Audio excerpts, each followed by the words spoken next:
Is it possible to predict the unpredictable? Could surgeons use a patient's own anatomy to create 3D-printed life-size organ models to map out challenges ahead of time, making surgery more precise, efficient, and less invasive? Is it possible? It already is, because every day we're doing what's never been done. Learn more at mayoclinic.org/possible. Mayo Clinic. You know where to go. When it comes to quality sleep, Ashley has you covered with top mattress brands at winning prices and with special financing options available. You can snooze now and pay later. Plus, your mattress purchase helps give the gift of better sleep to children in need and U.S. Special Operations Forces. Visit your local Ashley store or shop online today and make every snooze count. Financing is subject to credit approval. See store or ashley.com for details.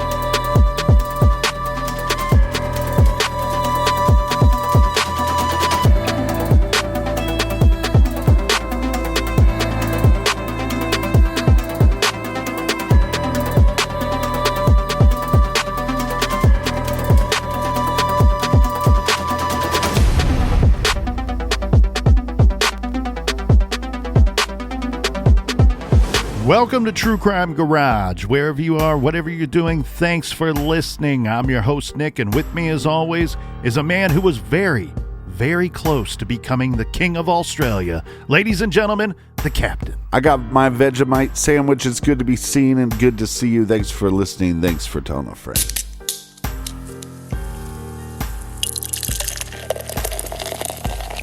Today, we are still sipping on this warm hand splash by the fine folks over at Dancing Gnome Brewery.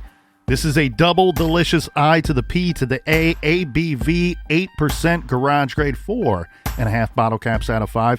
Cheers to the peeps over at Dancing Gnome Brewery, and cheers to superfans Mike and Melissa in Pittsburgh. Mike and Melissa brought us some beers at our live event last month, so a double cheers to Mike and Melissa. And a big cheers to Megan in Fort Irwin, California. And here we go, Captain. We have a cheers to William in North Glen, Colorado. And last but certainly not least, we have Mike and Kaylee in Canton, Ohio. Everyone we just mentioned, well, they helped us out with this week's beer run, and for that, we're going to thank you. Yeah, BWRUN beer run for everything true crime. Check out our website, truecrimegarage.com. We have a beautiful store page, and you can support the show and get something in return. It's a win-win. So what are you waiting for? Head down to truecrimegarage.com and pick you up something fancy. And Colonel, that is enough of the business. All right, everybody, gather around, grab a chair, grab a beer. Let's talk some true crime.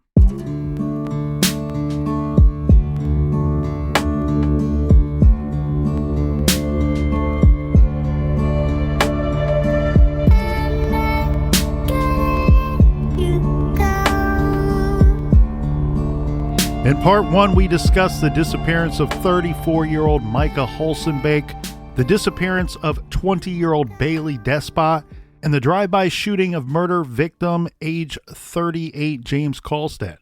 2 missing, 1 killed, all within 33 days of another. The families of the 3 were united, drawing media attention and working with police. In mid-2019, police said the cases were in fact connected.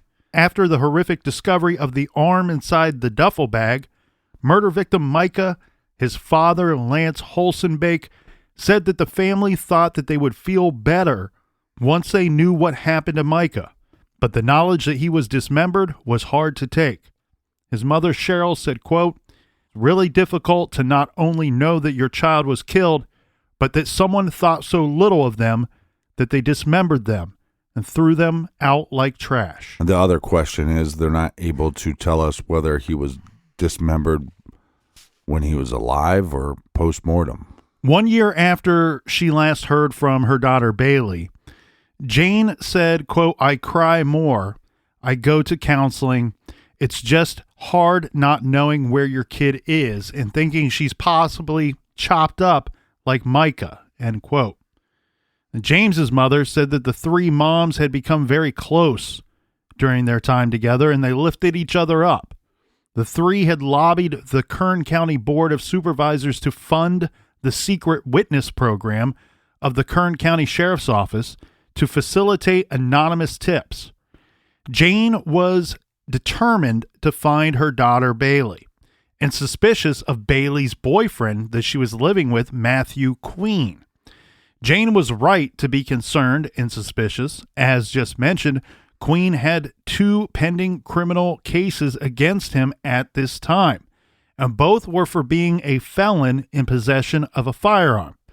These charges were brought after Baylee and Micah disappeared, and he would soon rack up more charges. Well, let's take a look at what one FBI profiler said about this case. Yes, Captain. As we mentioned, an episode of Dr. Phil, of the Dr. Phil Show, which aired in January 2019, brought national attention to the Bakersfield 3 case. Now, a former FBI profiler named Candace DeLong addressed the case, positing that one person killed Micah and was also involved in Baylee's disappearance, and someone else connected to that same killer shot James. Quote, there is a connection between the three. They ran in the same circles. They knew some of the other parties involved, and those other parties were involved in criminal behavior, gun running, illegal gun sales, and drug sales, end quote. That's what DeLong said. She also said that she believed Baylee knew what happened to Micah, and that in turn put her in danger. The same man probably ordered the hit on James. Ms. DeLong must have had inside information because her profile of the killer was eerily accurate. She said he was a white male, 35 to 40, who cohabits with a woman and also has kids. Quote, he's a violent guy and people know that. He's a scary guy. He's also smart and dangerous, end quote. He likely drives a macho car. Well, I'm no expert. I'm just a captain, but it sounds to me as if the profiler is describing Matthew Queen. I think that's spot on, my friend. By January 2019, some information started to trickle out about the Bakersfield 3 case, which was being worked by Bakersfield Police Department at the time with the assistance of the Kern County Sheriff's Office. So in June of 2018, the Sheriff's Office executed a search warrant. The news agency KGET reported that the search warrant revealed that law enforcement was investigating Baylee, Micah, and Matthew Queen, as well as 3 others for manufacturing and selling illegal guns. Remember, Micah had told his dad that he was providing guns for people before he went missing. James was shot and killed, leaving the home of a doctor who was arrested on illegal gun charges. Baylee had been arrested with Matthew Queen in December of 2017 on gun charges, the guns that were found in Matthew Queen's vehicle when they were pulled over. It was beginning to look like one big gun conspiracy for the Bakersfield 3. Jane told KGET, quote, the stuff they were involved in, these people know. They all know each other. It's a big circle of criminal activity over here in Rosedale. In July of 2019, your boy, Matthew Queen, Captain, was arrested again. Charges unrelated to Baylee, but these are still very serious and scary charges. They were kidnapping, burglary, manufacturing an assault weapon, possession of a firearm by a felon, and resisting arrest. And those weren't all. There were also charges of assault on a person with force causing great bodily injury, making threats with intent to terrorize, and brandishing a deadly weapon other than a firearm. That last charge is particularly frightening to me. I don't know exactly what that means, but here's a rundown of that incident, Captain. While out on bail, he's already in trouble. Now he's out on bail and he's still up to no good. After the December 2017 gun arrest, in January, Matthew Queen and 2 others went to the home of Caleb Sealer. Sealer was involved in illegal gun manufacturing and drug dealing along with Matthew Queen. Matthew Queen and his cronies were granted access to the home by Sealer's roommate. Somehow they either pushed their way in or the roommate let them in. My guess here, Captain, is that the roommate felt extremely threatened or saw guns and said, you know what, I'm not getting killed today. Matthew Queen is wearing a bulletproof vest. He's now in Sealer's room, Caleb Sealer's bedroom. Right. And he's waving a gun and yelling. Sealer, when Matthew Queen walks into this room, is actually asleep with his girlfriend. So he starts to wake up. He wakes up to see this dude and a couple guys with him. Matthew Queen's in a bulletproof vest, waving a gun and shouting threats at him and his girlfriend. Matthew Queen accused Caleb Sealer of snitching to the cops about Queen's possessing guns, resulting in the December arrest. So here's one thing that's really would be very interesting to know about this story, because this situation of Matthew Queen and Baylee Despot getting pulled over in that car and all those guns being found in the vehicle seems to be a really big kicking off point, or one of the kicking off points in this whole case. Right. The information I would like to know, and I know this is probably going to come out sooner rather than later, and we'll get into that here in a minute. But the information I would like to know is, why were they pulled over? Why was that vehicle pulled over? Because it's pulling them over that leads the cops to finding all those guns in the car. Now, we have to look at this through Matthew's perspective. Matthew Queen, he, again, is either paranoid because he's up to all this criminal activity, or paranoid because of the criminal activity and drugs. It gets very difficult to say. But what the issue is here, Captain, is that we don't know why that vehicle was pulled over. And I would love to know why, because Matthew Queen seems to believe that his car was targeted. And he was targeted because somebody snitched on him, that ratted him out that, hey, this guy's got all these illegal guns. And maybe they just pulled him over willy-nilly, or found a reason to pull him over because they knew guns were inside. Yeah, if somebody calls in a tip to law enforcement, yes, you can't just, they can't just go pull over that vehicle, but they can follow you and they can nitpick any little thing that you do wrong. Oh, you turned and you didn't use your turn signal. Oh, we thought you got a little too close to that curb. You're not wearing your seatbelt. Right. You sneezed the wrong way. Yeah, you're picking your nose a little too deep. So again, it would be interesting to find out why he was pulled over, because that whole incident is what leads us to this portion of our story, where he's now in this Caleb Sealer's bedroom waving a gun, wearing a bulletproof vest, threatening this dude. It's because he accuses Caleb of snitching to the cops about him possessing guns, that resulting in his December arrest. He also accused Caleb of ratting him out about the location of a gun safe. He then forced Caleb into a Chevy Silverado at gunpoint, where Matthew Queen sat behind him holding a gun to his head during the drive. And per Bakersfield.com, one of the victim's roommates said he looked scared to death, that Caleb looked scared to death as he was forced into this Chevy Silverado. It's said that they drove around the city with Matthew Queen interrogating Caleb about all kinds of different things, threatening him and saying things like he was going to smoke him right now. One topic that seemed to be of concern to Matthew Queen was the identity of an individual whose name was redacted in police reports. Matthew Queen had these police reports in his hand while he's in the back of the Silverado, gun to Caleb's head, right, threatening him. He's got the police report, and it says who snitched on him, but that name has been blacked out. He can't see who snitched on him. Well, he's of the belief that Caleb possibly could have been the person whose name was blacked out from those police reports. Matthew Queen tells Caleb that the snitch could only have been one of two people. It was either him, Caleb, or It was who he was then referring to as his ex-girlfriend, Baylee. Right. So they eventually drove to the river. In a van down by the river. And Matthew Queen forced Caleb to walk into the river with the gun muzzle pressed against his head. But for whatever reason, Matthew didn't shoot Caleb. It's not clear why he would let him go, but first he took the cell phone batteries from both Caleb and his girlfriend. Remember, she was in the bedroom with Caleb.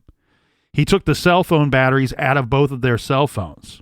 Caleb, this guy, he was so scared, he later told investigators that the two of them left town. He and his girlfriend just left town. He stated that he did not want to stay in Bakersfield for any reason at all because he was afraid of what Matthew Queen could do to him. This is a scary situation, right? And this information is going to get back to law enforcement. Yeah, somehow it's not clear who reported it. I have a hard time believing that it would be Caleb or the girlfriend because they clearly just wanted to get out of Dodge.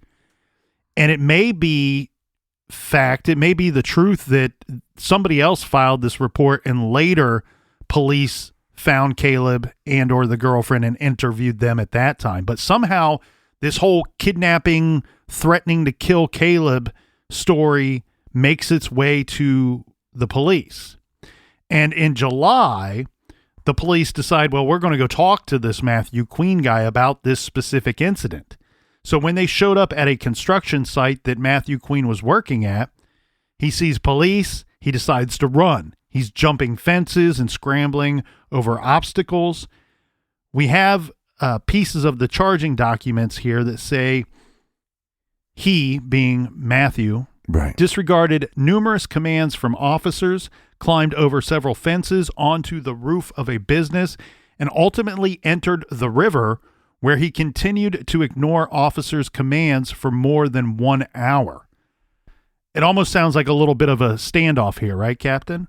So this Matthew guy, he literally jumped into the river and he's clinging to one of those concrete pillars. Later charging documents allege that while resisting arrest, he's like egging the officers on, trying to get them to shoot him. Well, come on. If Queen was a black man, they would have shot him when he first started running and jumping those fences. And now he's taunting them. There should be like a taunting penalty like there is in the NFL. You taunt the police too much, they get to hit you with their billy clubs. This Matthew Queen is a lunatic. Yes, the lunatic and amongst other things as well. Now, Matthew Queen knew that he was cornered. He eventually surrenders in this situation. Afterward, they searched his home and his car, and of course, they found a handgun like that described by Caleb. A non-registered semi-automatic rifle was also found, and a loaded 30-round high-capacity magazine, and they found drugs as well. Now, as a felon, Matthew Queen was not supposed to be in possession of any guns, and he was already on bail for the December 2017 weapons arrest. This guy gets in trouble. He continues to get in trouble, and even when he's threatened with jail time, prison time, he's going to continue to get in trouble because he's a career criminal. He's a person that's just going to offend and reoffend again and again. And what we're also seeing here, Captain, is this dude is going to go and enforce, amongst others, when he is threatened with punishment, he's going to threaten punishment on those that he think may have led police to him. Right. A very dangerous person because they have nothing in their life. They have nothing to lose, and they have no care in the world, nor do they have any empathy for anybody. Or these career criminals like this, they're almost just a different breed of human. Right. It's almost like they're not really human at all. Right. That they don't share the same brains or souls that the rest of us do. So Matthew Queen, he ends up being held on bail of over $1 million, thankfully, on 2 firearm possession charges and 1 charge of ammo possession. More charges were piled on, this in December, late December 31st to be exact, including 2 counts of possession of an assault rifle and 2 counts of possession of a firearm and ammo by a felon. Police still had not charged Matthew Queen in any of the Bakersfield 3 cases, though, nor had they even named him as a suspect or a person of interest by this point. Now that he was locked up, they could take their time, and the families felt more at ease now that they could help work the case with police and that this Matthew Queen could not hurt anyone else. Yeah, and because he's behind bars, that you also then hope that other people then come forward with more information. Yes, and that's when you circle back and you start questioning people that you have tried or attempted to interview before, and you're starting off the new conversation with going, you do know we have Matthew Queen in custody and he's not getting out. Now we need to talk to you about this, this, and this. Yeah, because you could give us more information that keeps him away from everybody else and keeps everybody safe and possibly locks him up for the rest of his life. And the risk of retaliation by Matthew Queen, that has diminished greatly.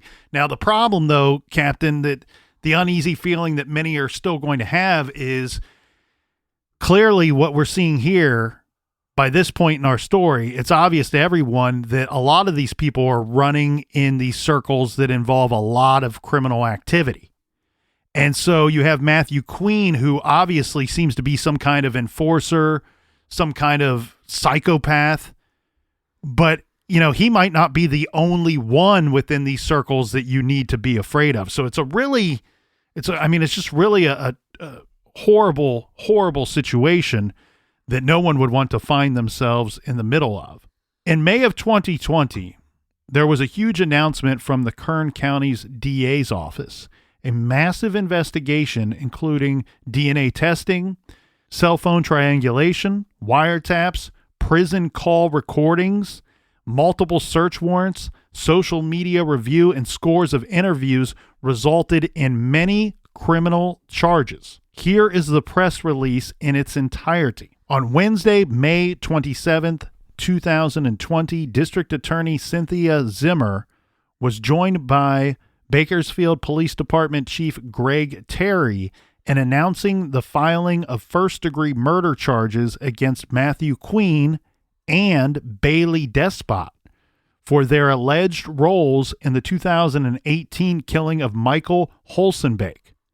James Kulstad, Micah Holsonbake, and Baylee Despot have been referred to as the Bakersfield Three, as they were a group of connected people who were either killed or went missing in 2018.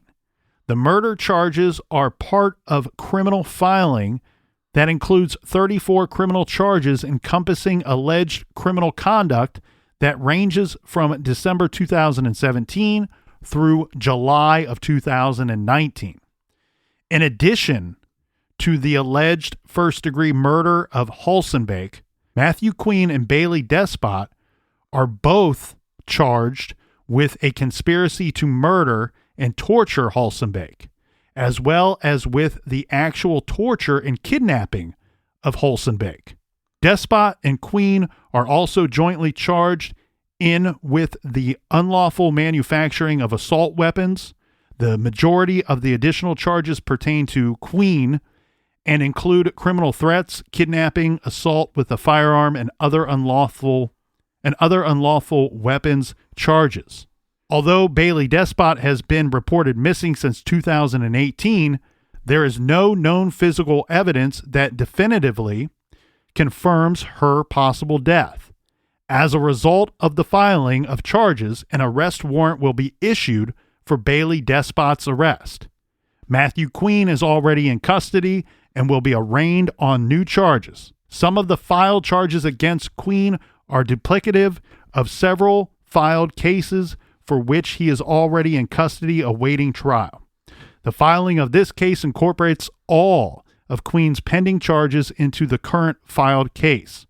District Attorney Cynthia Zimmer offered a reminder that an accused is presumed innocent until proven guilty in the court of law, and commented about the dedicated work that led to the filing of charges and this extensive investigation, saying, quote, "This years-long investigation was made possible By the combined efforts of the Bakersfield Police Department and the District Attorney's Office, our common goal is to never stop searching for answers on homicide crimes, and our combined dedication to solving this case has never wavered, end quote. So this press release seems to indicate that not only do police have no clue what happened to Baylee, Right. they seem to think it's possible that she is alive, that she is on the run after being an accomplice to murder. Micah's murder.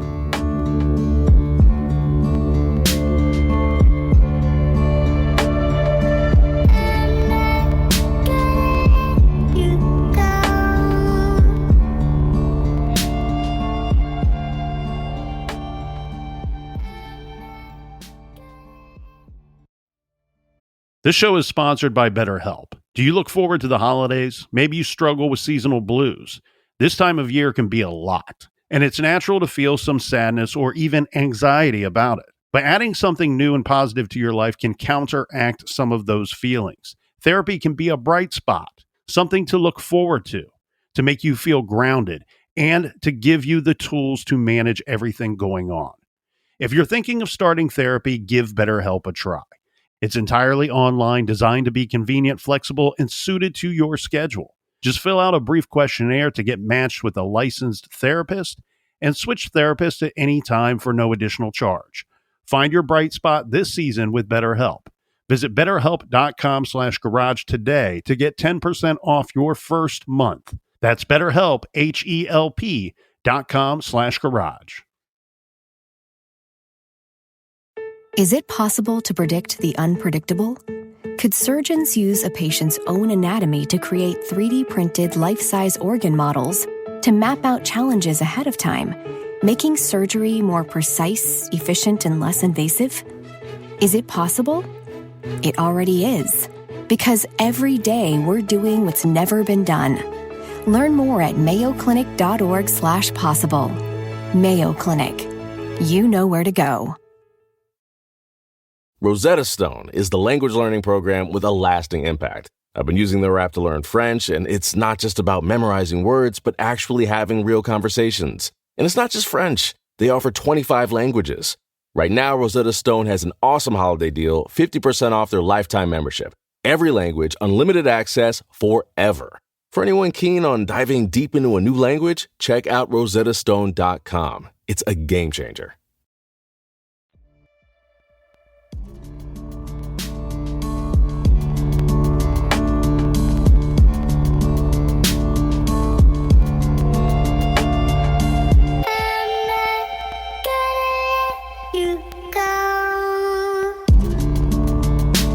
All right, we're back. Hey, Queens. Shout out to Jonathan Van Ness, one of my favorite people in the world. He's back. I'm back. Good to be back. Cheers to everybody. The other thing that we learn here, Captain, is what prosecutors are basically alleging.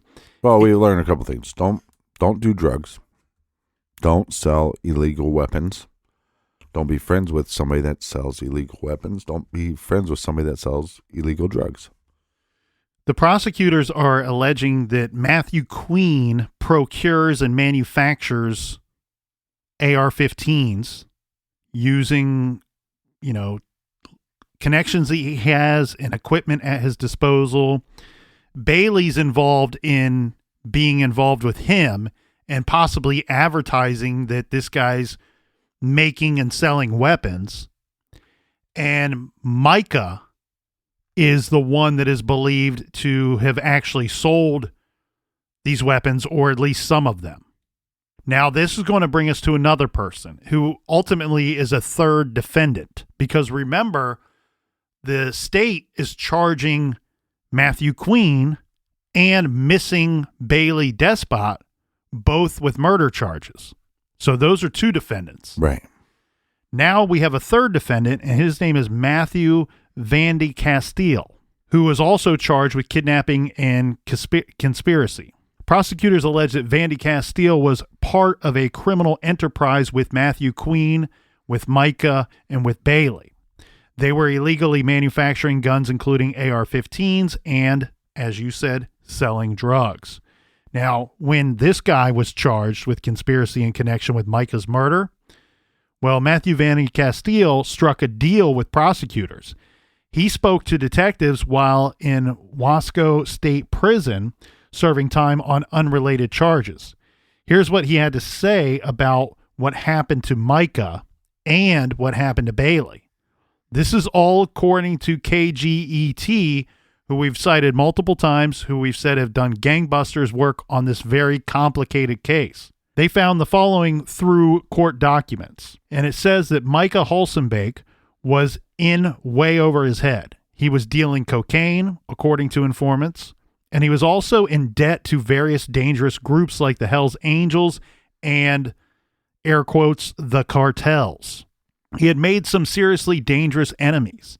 Then he allegedly stole a gun from Matthew Queen, probably, maybe even for self-protection. And then this Vandy Castile told investigators that Micah had lifted a .44 revolver off of Matthew Queen, and Queen knew about it and was pissed. One night toward the end of March 2018, Queen asked Vandy Castile if he could use his detached garage at his home. This is an apartment at 3029 North Half Moon Drive in Bakersfield. Matthew Queen and Baylee, remember she's his live-in girlfriend at this time, kidnap Micah at gunpoint. They take him to Vandy Castile's house, where they had already prepared the garage for his arrival, if you will. Right. The plan here is to get information or get whatever they want from Micah, and they might have to torture him in the process to get him to confess to the gun theft and tell them what they want to know. So Baylee and Matthew Queen, they zip-tied Micah in this garage, and they're questioning him in the garage for several hours. Vandy Castile said he didn't see the victim and said, as far as he knew, they were just going to torture Micah to get him to talk. He didn't know that they were going to kill him. But he admitted that at one point, Baylee came into the apartment where he was, grabbed a paring knife, and then returns to the garage. Then a second time, she comes into the apartment and grabs a pair of scissors. Now, here we are quoting from KGET. It says, quote, eventually Despot, this is Baylee, re-entered Vandy Castile's apartment and was visibly shaken, pale as a ghost, and seemed flustered, and responded to a back bedroom to change her clothing. The documents say, before Despot and Queen left, Queen told Vandy Castile that he had cleaned everything up and it was okay to go inside the garage. Vandy Castile entered the garage and noticed a red grapefruit-sized spot. The Kern Regional Crime Lab later concluded the stain tested positive for blood that was a DNA match to Micah Holsonbake. The day after the garage incident, Vandy Castile told police Matthew Queen returned to his residence and said he needed help disposing of something. Matthew Queen had a large black plastic storage container with a yellow lid in the rear of his SUV. Vandy Castile stated he believed the storage container had a body inside, but does not know that for a fact. He told Matthew Queen he didn't want to leave his home, and so Matthew Queen leaves. Good idea, Vandy Castile. Yeah. Don't leave. Don't go help dispose. Anytime somebody says, I need help disposing of something, the answer is always no. Nope. It's got to be always no. I don't even want to know what you're disposing of. Well, some people just need to dispose of old, like, TV set or maybe some video games or some comic books or baseball cards. Unless it's a large sum of cash. Yeah. I'm not helping you dispose of it. You can dispose of it right into my account. Yeah, cha-ching. So Queen returns to Vandy Castile's residence several hours later. This is after he left, after, Vandy Castile won't help him dispose of something. When he returns, this is several hours later, Matthew Queen's SUV was muddy as if he had driven it off-road. And Vandy Castile then finds out about Micah Holsonbake missing 2 days later. Or at least that's what he told the police. Now, so let's be clear here. It seems certain that Vandy Castile knew more about what was going on in his garage than what he's telling police. Right. It seems like he was either lying about the extent of his involvement or he had deliberately looked the other way while this torture and murder occurred. He says, at least he tells police that, hey, I thought they were just going to torture Micah. But what kind of freaking sentence is that? What kind of statement is that to the police? When you hear or have knowledge of a torture, doesn't any reasonable, logical, half-intelligent person know that that could end in murder? Psycho killer. Right? You don't just go, oh, they were just going to torture him for a little bit. No big deal. No, you always got to assume the possibility of that ending in murder. What if Micah or whoever the victim is doesn't tell them what they need to know or what they're looking to find out? Right, or doesn't know the information. There you go. But police had no choice but to cut a deal with this Vandy Castile guy, and this is because they needed to secure his testimony. So without it, they might never have been able to put together a case against Matthew Queen. Now, what's weird, though, is that they also charged Baylee. According to Vandy Castile, she was equally involved as Matthew Queen in this murder. But it's odd, right? It's kind of a weird thing. Charging a missing person for murder seems as though it could be like some kind of tactic to get other jurisdictions to be on the lookout for this Baylee person, dead or alive. Or maybe they're right. Maybe they are correct and she is indeed on the run, running from future charges or potential charges of murder. Or possibly running from them. Right. I mean, you just saw, we don't know what her involvement is. They must have some kind of evidence. I don't think they would just take this individual's words. They might have fingerprints of hers. They might have her DNA. If they know she's involved in this, it's not that far out of the realm of possibility that she got spooked herself and then took off. And she knows, one, if I come forward, you're going to arrest me. But if I come forward, there's a possibility that somebody's going to hunt me down and torture me and murder me as well. Well, and the other thing that I got to believe too here, Captain, is you have a situation where you probably have all this circumstantial evidence against Matthew Queen for at least the murder of Micah Holsonbake. Mm-hmm.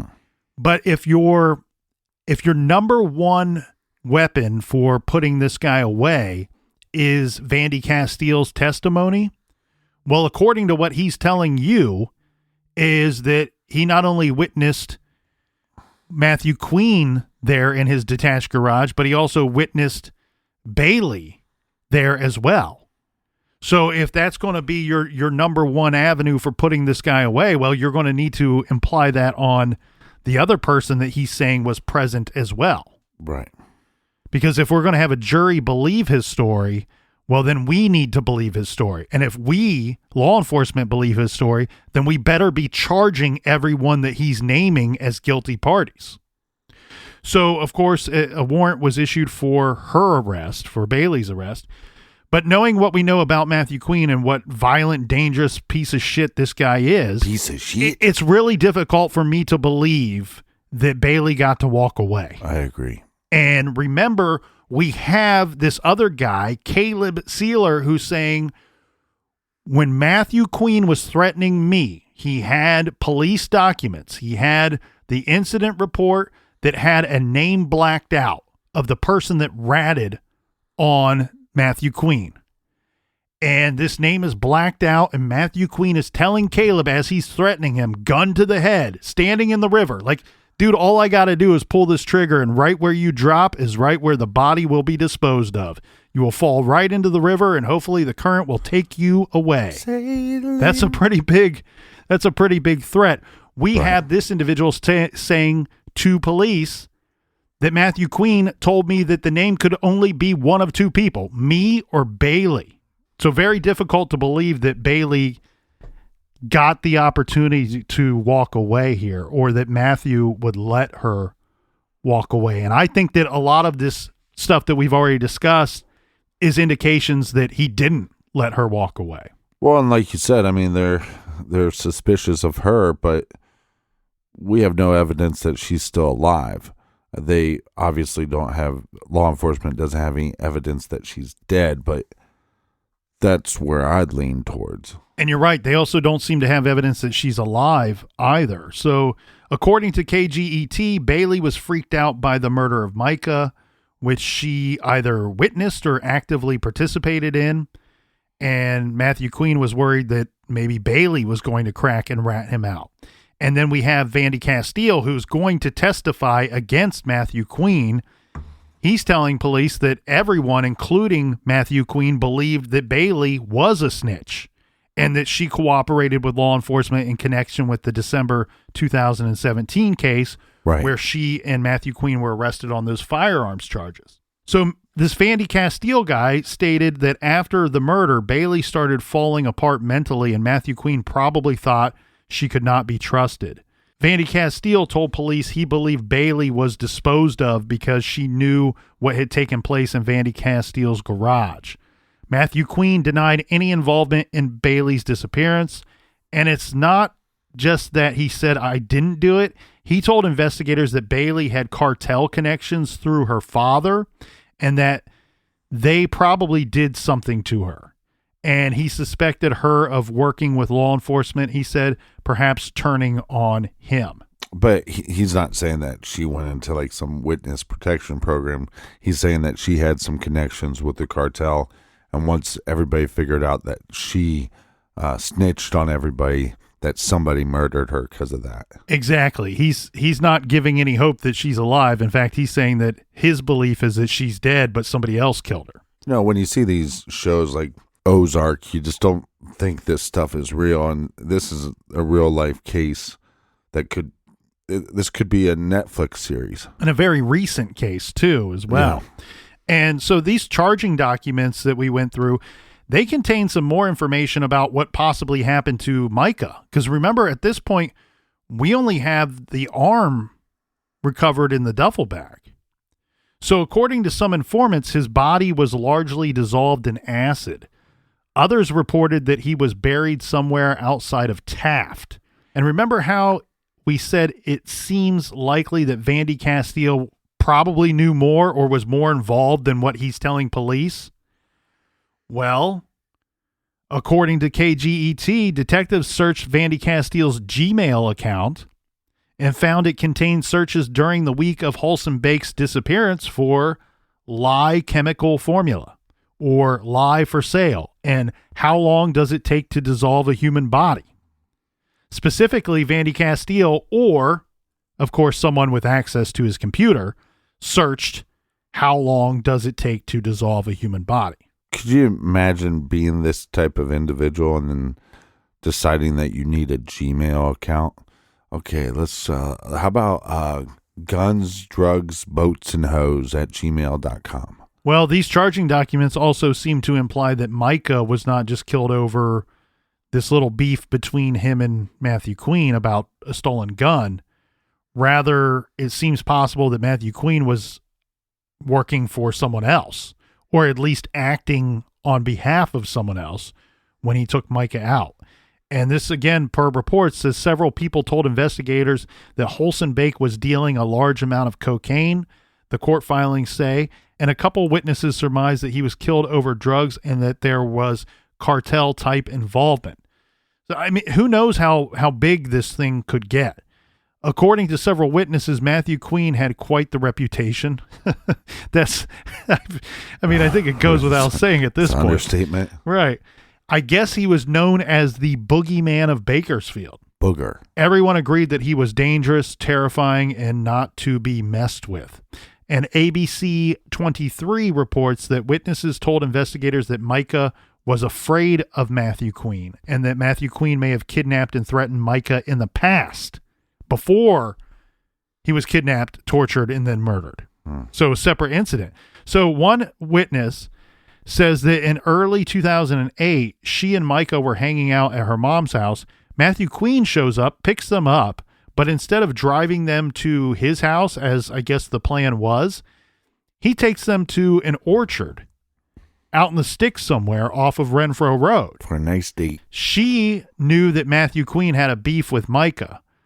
Not only had Micah stolen a gun from him, but he also owed Matthew Queen money. Micah was worried that Queen was going to kill him, so as Queen's driving, Micah jumps out of this moving vehicle and runs away. He calls his friend Caleb Sealer, remember him? We've already talked about him, and asked Caleb to come and pick him up, but ended up getting arrested by a passing police officer, and I don't know exactly what the charges were. Micah told Caleb after this incident that Matthew Queen had kidnapped him at gunpoint. Once Micah was out of the car, Matthew Queen takes the female. We still have the girl that was with Micah. He takes her to that orchard and he forces her to her knees while pointing an AR-15 at her and asking her how she would like her child to grow up motherless. He threatened to kill her if she didn't tell him whether Baylee was faithful to him. Just days later, police alleged that Baylee and Matthew Queen murdered and dismembered Micah. God, this guy's a real dangerous shitbag. Well, we know that the Bakersfield three are all connected in some way, but how does James's murder, the drive-by shooting, relate to the other two? Right, and that's difficult because we have law enforcement that eventually do say that they believe that all three cases were related, and you know, it doesn't seem unlikely that Matthew Queen or someone he knew possibly took James out. But charging documents state that detectives found no evidence linking James's murder to that of Micah or to Baylee's disappearance. So this is a newer development in this case. Now, they have said that the three, of course, traveled in the same circles and knew many of the same people. So while it's still possible, these charging documents clearly state that detectives found no evidence linking those two cases. Remember, Captain, that we talked about how the families were an integral part of setting up that secret witness hotline. Mm-hmm. Remember, because we have possible witnesses, we have people that know these victims, know the perpetrators, that probably do not want to talk to police because either they're worried about losing their own lives, the threat of violence, or being tortured in a garage. They may be committing crimes of their own. Even if they're just lower level crimes, they may not want to have much involvement with law enforcement because of the circles they run in. Well, one thing that these documents maintain is that once this secret witness hotline was set up, in this case, in the Bakersfield 3 case, actually Matthew Queen was phoning in false tips to the secret witness hotline. Right. So he's basically throwing out their misinformation and false tips and trying to lead police down different avenues that do not lead to him. And they were able to put this together based off of language that was used during the course of those tips and the times that they interviewed him, where he would use similar words, similar statements, and they were able to make that connection. And I mean, it really seems, it's a little dumb, but it's also quite diabolical when you think about it.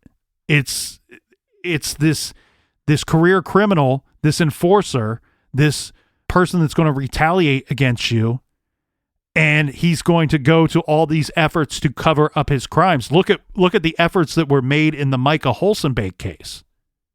And that leads us back to Micah Holsonbake. On August 19th, 2021, another piece of this man was found. A skull was found near an overflow parking lot at Piles Boys Camp off of Henry Mayo Drive in Valencia. That's disgusting. The Santa Clara River, it flows nearby. The skull was determined to belong to Micah Holsonbake. Wow, some sick shit. And per news outlets, we have the family again stating, quote, "We want to bring Micah home, but bringing him home one piece at a time is just unbearable, and it could last for years." That's his father's statement. And his father goes on to say, because every time there's something else found, it's a good thing, but it's also a very, very difficult thing. One of the things that makes this case a little more interesting to me this week is Matthew Queen. The trial of Matthew Queen is basically happening as we speak. Yes, it is. So this is very much a live and active case still to this day while we're covering it. Now, in September of 2021, last year, Matthew Vandy Castile, who, again, he was already in prison, he entered a no contest plea on charges of being an accessory to murder, false imprisonment, and felony possession of a firearm. He also admitted to a robbery he had committed in Washington in return for a 4-year sentence on all of those charges.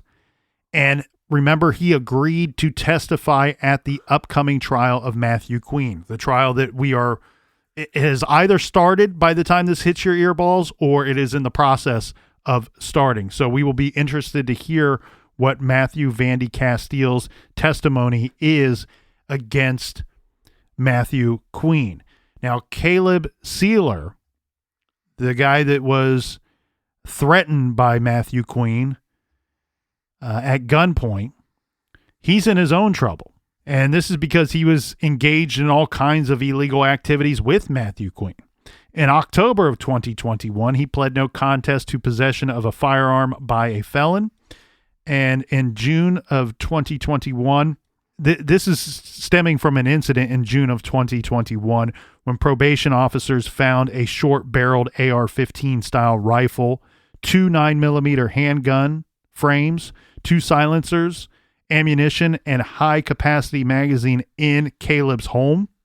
And, of course, as a felon, he's prohibited from having any of these items. I would like to commend the probation officers for checking in on this guy. A lot of times these guys, they go off to prison or they get probation, and they might have to go check in with their PO.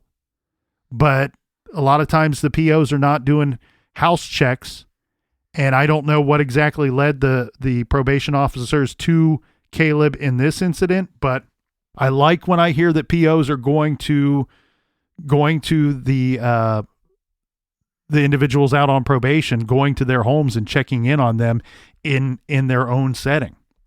Now, as the captain pointed out, Matthew Queen's trial was originally scheduled to start February 28th, 2022. There has been a recent hearing that may change this date. So we're kind of waiting for this thing to fully kick off here. And just a buyer beware that when you're listening to this, again, his trial may have already started by the time that this hits your earballs. Now, Matthew Queen, unfortunately, the captain and I don't mind a little prison justice, but Matthew Queen to me seems like the type of guy that will thrive in prison and may even have some connections already. May already have some friends before he even gets there. Well, rumor has it he has very soft hands. As for the Bakersfield 3 moms, the news that one of the kids was alleged to have killed another, with the Baylee being involved in Micah's death. Yeah. Thankfully, it did not tear the group apart. Right. They're a united group. They're going through something together. None of them signed up for this. They're still victims. None of these moms, none of these parents, none of these families signed up for this. They're all finding themselves in a situation that no one would sign up for. And I'm very glad to report that it seems that none of this information has torn them apart from one another. They remain strong. They made a video together thanking everyone for their support. This case is finally coming to an end, getting some closure here. The charity they formed together, it's called the Bakersfield 3 Charity. They worked with the Kern County Board of Supervisors to provide $17,000 towards new sonar equipment for the Kern County Sheriff's Office and Search and Rescue Unit. Right. The 3 moms told ABC 23 that their mission is to bring victims of violent crimes, missing persons, and their families together to build hope and strengthen Kern County through community engagement and victim advocacy. Now, sadly, Captain, we're often asked to give our opinion and give our conclusion and our final thoughts on these cases. And really what I see here, long story short to me, it's a very sad situation that I'm sure is unfortunately repeated in other great cities throughout this great nation. But here I see all indications that point to 3 individuals that came from good backgrounds. and had their whole lives ahead of them, and they were leading good lives at one point, but they got mixed up in drugs and became seriously addicted to opiates and or meth addictions that led to their associations with some psychopathic hardcore criminals. Yeah, and you feel bad for the parents because they raise these kids essentially, and at some point they're good people, they're on the right path. Then they get hooked on pain pills, which leads them to become drug addicts, and that sends them down a whole life of criminal activity, and you just feel bad because they didn't have a chance to get better and to do something productive with their lives and live the lives that they were probably meant to live. And just because we have Matthew Queen, who is facing trial, we need to remind everybody that this thing ain't over, right? We still have Baylee, who is missing. We also have James Kulstad.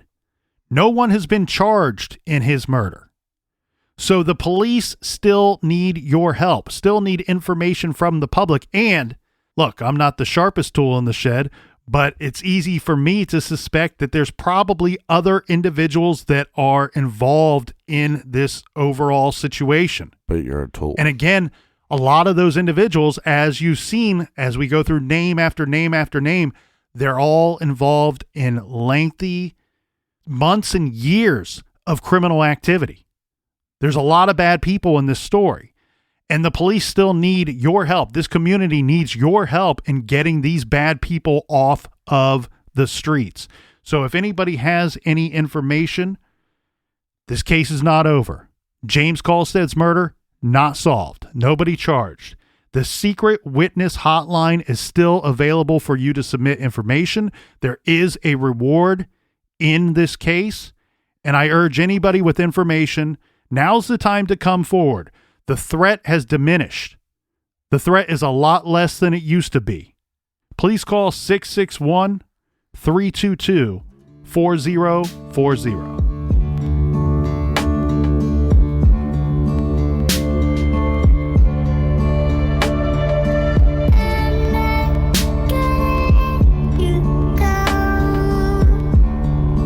I want to thank everybody for listening. Thanks for joining us here in the garage. Thanks for being our friends, and thanks for smelling so good. You smell like flowers. Colonel, do we have any recommended reading this week? This week we are recommending the latest from one of my favorite true crime authors and, of course, longtime friend of the show. I'm talking about author Brian Whitney. Brian has several great true crime books out there for you to check out, but pick up his latest. It's titled Storefront Sting: An ATF Agent's Life Undercover. The ATF agent is Badass Lou Velozzi. This book is about a fictitious business run by undercover agents that enable the ATF to infiltrate major criminal organizations and carry out secret operations. Many of you will remember author Brian Whitney from his other books, Supreme Gentleman Killer, My Son the Killer, The Shawcross Letters, and The Son of Sam and Me. Brian has been a guest several times on the nastiest show on any radio dial. That, of course, is the True Crime Garage Off the Record podcast. That's available on Stitcher Premium. Check out all of Brian's work, including his new book, Storefront Sting, available in Kindle and paperback. And until next week, be good, be kind, and don't litter.